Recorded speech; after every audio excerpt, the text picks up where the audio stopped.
पहले महादेव के चरणों में प्रणाम करती हूँ, माता पार्वती के चरणों में प्रणाम करती हूँ, साहब दीदी के चरणों में प्रणाम करती हूँ। मेरा प्रणाम अपने अपने चरणों में स्वीकार करें। मैं एक छोटी सी कथा सुनाने जा रही हूँ। मेरी कथा अच्छी लगी तो वीडियो को लाइक करना, चैनल को सब्सक्राइब कर देना, कमेंट बॉक्स में हर हर महादेव लिखना। महादेव के नाम लिखने से दुख दर्द खत्म हो जाती है। जो घर में संकट विपत आती है, महादेव के नाम लिखने से टल जाती है। एक गांव में एक सास बहू रहती थी। सास जो थी बहुत दान पुण्य वाली थी, बहू जो थी बहुत कंजूस थी। ये सब नहीं चाहती थी कि कोई को दान दे, भिक्षा दे। वो सब उसे अच्छा नहीं लगता था। बहू हमेशा सास की वजह से परेशान रहती थी। वो सोचती थी ये बुढ़िया सटिया गई है, पागल हो गई है, इतना दान दक्षिणा देती है, मेरे घर में जितना भी धन दौलत है सब बुढ़िया खत्म कर देगी। यही सोचते रहती थी। इतना ही में दरवाजे पर एक भिक्षा मांगने वाला आ गया। सास सुनकर बाहर गई तो देखी कि वो भिक्षा मांगने वाला भिखारी आया है। फिर अंदर से आई, उसके लिए चावल आटा ले गई। इतना ही में उसकी बहू देख ली। फिर अपने सास पर गुस्सा होने लगी। माँ जी, आप क्या कर रही हो? क्यों भिक्षा दे रही हो? कि वो लोग का पैर हाथ नहीं है क्या? कमा के नहीं खा सकते हैं? क्यों देती हो? फिर माँ जी बोली, ये बेचारा कहाँ से कमा कर खा पाएगा, ये तो अंधा है। फिर बहू ने बोलने लगी, अंधा हुआ तो क्या हुआ, मैं सबको ठेका लिया हूँ, किसी को दान दक्षिणा नहीं देना।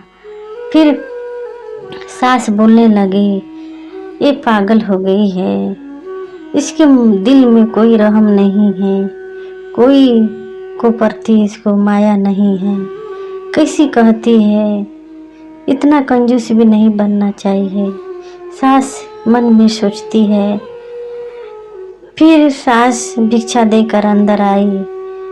फिर इतना ही देर में एक और भिखारी आ गया।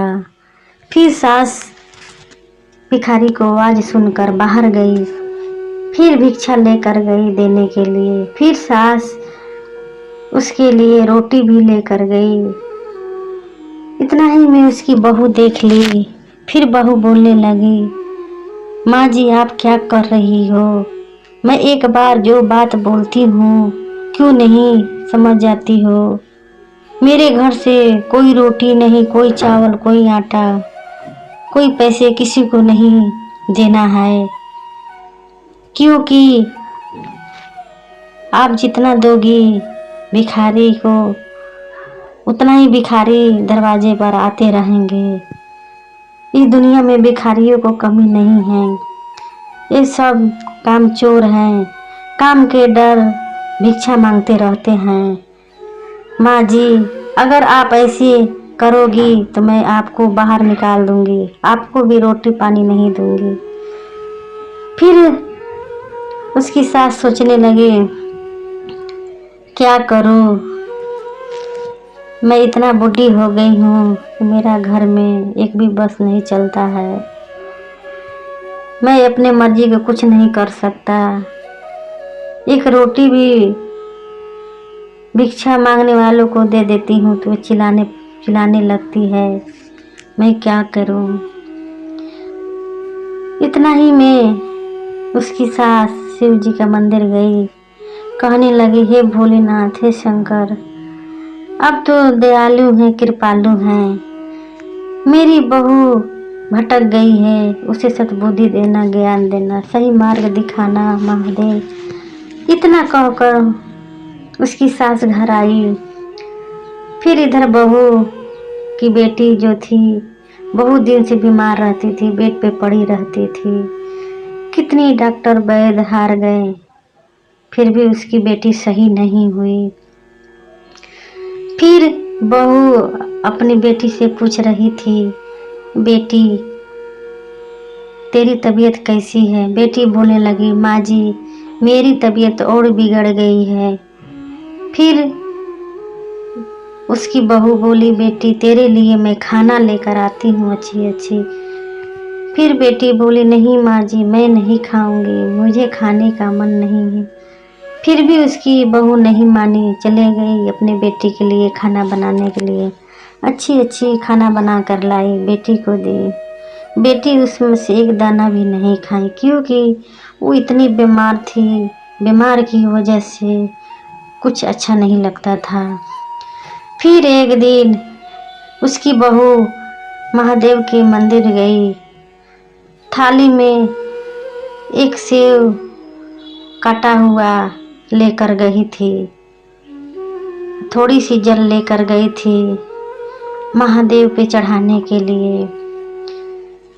फिर महादेव पर जल चढ़ाकर जो सेव कटा हुआ लेकर आई थी वो चढ़ाई। महादेव से कहने लगी, हे महादेव मेरे को इतना धन दौलत देना कि धन दौलत कभी मेरे घर से कमी ना हो। मुझे पैसा कौड़ी बहुत देना और मेरे बेटी को ठीक कर देना। इतना ही में पुजारी बोलने लगा, ये कैसी औरत है, प्रसादी चढ़ाने के लिए आई है तो एक सेव काटा हुआ लेकर आई है, महादेव को चढ़ाने के लिए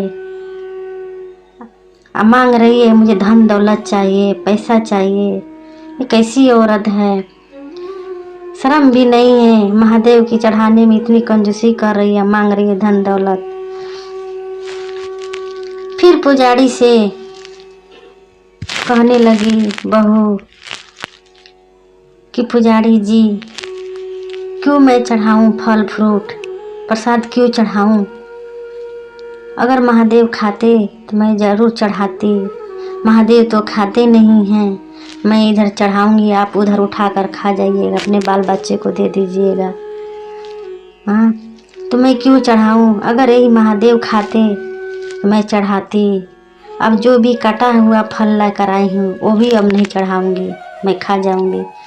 वहीं पर बुढ़िया का बहू सेव जो कटा हुआ लाई थी महादेव पर चढ़ाने के लिए वहीं मंदिर में खाने लगी। फिर पुजारी बोलने लगा, मैं इतना दिन से मंदिर में रह रहा हूँ, ये ऐसी औरत मैं कभी नहीं देखा कि धन चाहिए दौलत चाहिए, भगवान के मंदिर में अगरबत्ती तक नहीं लाई है, प्रसाद भी लाई है तो सेव में से एक कटा हुआ लेकर आई है। ऐसी औरत मैं कभी नहीं देखी। यही सोचने लगा पुजारी। फिर बुढ़िया को बहू बोली, हे महादेव मैं तो जा रही हूँ, मेरा बेटी इतना दिन से बीमार है, ठीक कर देना। फिर बोली, धन दौलत भी देना, मैं जा रही हूँ। क्योंकि उसकी बहू जो थी धन दौलत की भूखी थी। वहाँ से बुढ़िया की बहू चल दी। उधर उसकी सास बोल रही थी कि महादेव की चढ़ाने भी आज गई तो कटा हुआ सेव लेकर गई, ना अगरबत्ती ना धूप लेकर गई। हे भगवान, हे महादेव, उस पर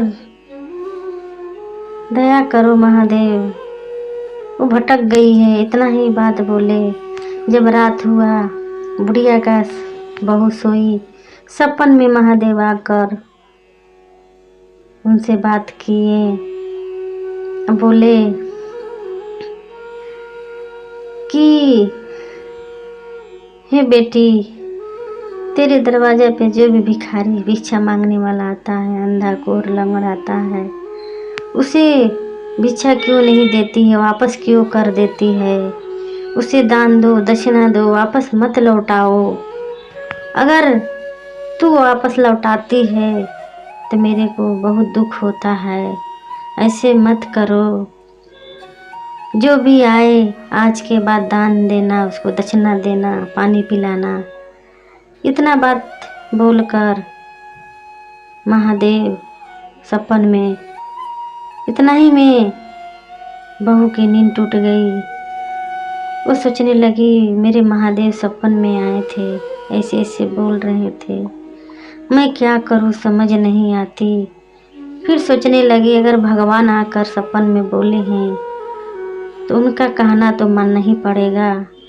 इतना ही में एक दरवाजे पर एक अंधा भिखारी आया, भिक्षा मांगने लगा। फिर बोली आ गया भिक्षा मांगने वाला, अब उसको तो देना ही पड़ेगा। बेचारी ले जाकर 1 रुपया दी। फिर सोच रही थी अब कोई भिखारी न आए, मुझे देना न पड़े। इतना ही में उसकी सास आ गई वहाँ पर, बोलने लगी आज लॉकडाउन लगा है पूरे दुनिया में, आज कोई नहीं आएगा। इतना बात सुनकर बहू खुश हो गई, कहने लगी माँ जी ये तो बहुत अच्छा खबर सुनाई, आज कोई मांगने नहीं आएगा, बहुत अच्छा हुआ। इतना बात कहकर वो अंदर आई। इतना ही में दरवाजे पर एक बूढ़ी आवाज़ लगाने लगी, मुझे भिक्षा दो, मैं कितने दिन से खाया नहीं हूँ, मुझे कुछ खिला दो। फिर बहू सोचने लगी अभी तो माँ जी बोली थी पूरी दुनिया में लॉकडाउन लगा है, ये तो एक बूढ़ी आ गई खाना मांगने के लिए। फिर उसको बूढ़ी को ले जाकर 1 रुपया दी, 1 रुपया से ज़्यादा नहीं देती थी। फिर वो 1 रुपया देकर जैसे वापस आती है, इतना ही में फिर 2 बूढ़ा वहाँ पर आ गया, फिर उसको ले जाकर दी। फिर इतना ही में 2 वहाँ पर बालक आ गया, फिर उसको ले जाकर दक्षिणा दी। दक्षिणा देकर जैसे वापस होती है, फिर इतना ही में 2 साधु आ गया। अब इधर मन में सोचने लगी ये तो भिखारियों को लाइन ख़त्म होने का नाम ही नहीं है, मैं क्या करूं, ये तो मेरा सारा धन दौलत ख़त्म हो जाएगा, फिर मैं क्या खाऊंगी। फिर ये भी सोच रही थी जो प्रभु जी महादेव आकर सपन में बताए थे वो भी तो करना पड़ेगा। फिर वो दक्षिणा देते गई। फिर इतना ही में 2 वहाँ पर लंगड़े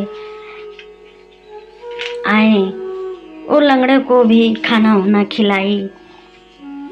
फिर खाना वाना खिलाकर फिर दरवाजे पे जाती है तो देखती है बहुत सारे भिखारी खड़ा है भिक्षा मांगने के लिए।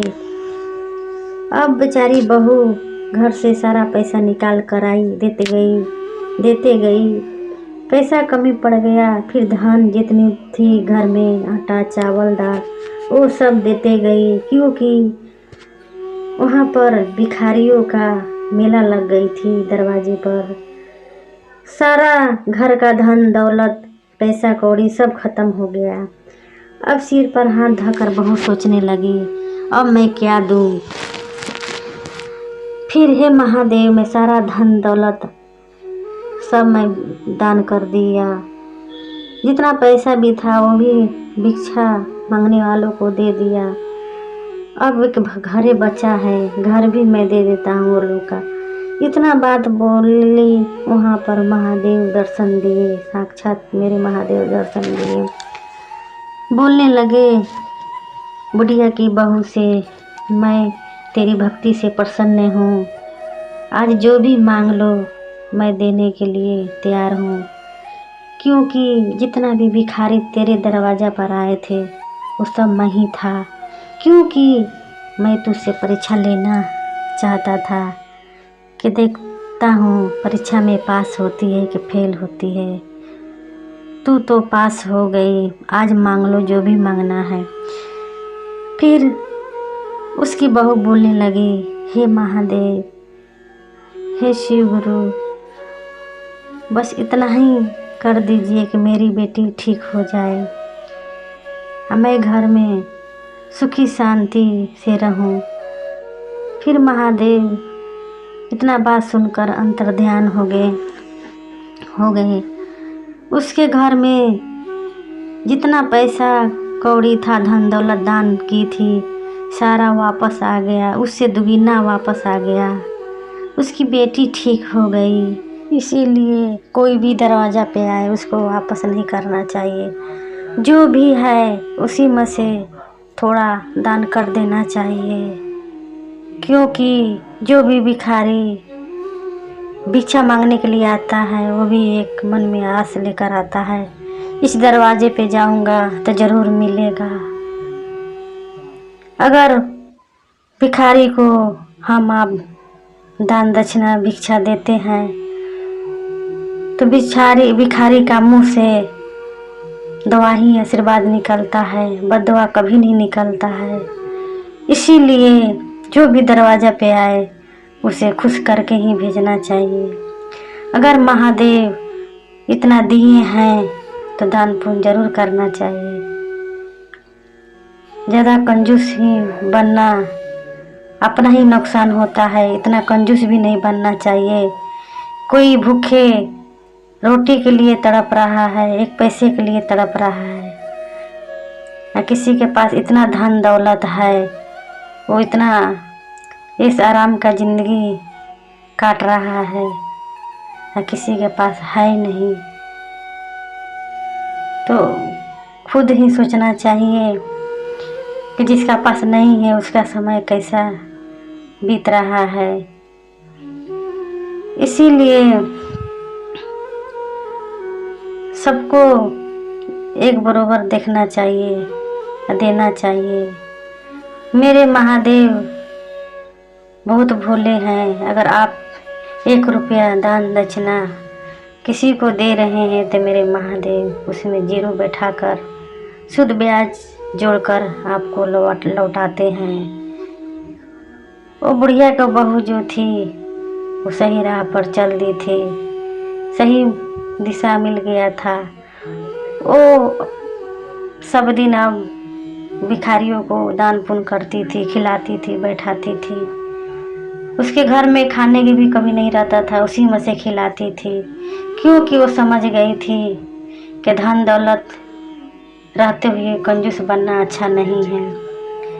आज मेरी कंजूस की वजह से मेरी बेटी कभी ठीक नहीं होती थी, क्योंकि जो भी दरवाजे पे आता था लौटा देती थी, किसी को देने नहीं देती थी। उसकी बूढ़ी तो दान पुण्य वाली थी मगर देने नहीं देती थी। किसी को दवा आशीर्वाद नहीं मिलता था, इसीलिए उसका बेटी नहीं सही हुई थी। जब से दान पुण्य बुढ़िया की बहू करने लगी तब से भिखारियों के मुँह से दुआ आशीर्वाद निकलने लगा। उसी आशीर्वाद से दवा से बेटी ठीक हो गई। इसीलिए कहते हैं कभी कभी डॉक्टर वैद्य भी हार जाते हैं, कभी दवा ही इंसान को ठीक कर देती है, आशीर्वाद ही इंसान को ठीक कर देती है। इसीलिए ज़्यादा कंजूसई न करें। अगर महादेव दिए हैं तो ज़रूर जो भी दरवाज़ा पर आए, भिखारी, लंगड़, अंधा, कोर, उसे दरवाज़ा से खुश कर भेजे। अगर हम आप खुश करेंगे तो मेरे महादेव खुश हो जाते हैं, क्योंकि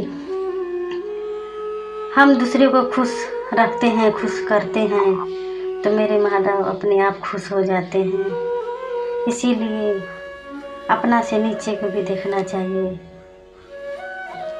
मैं यहीं से अपना कथा समाप्त करती हूँ। फिर मिलूँगी अगले वीडियो में।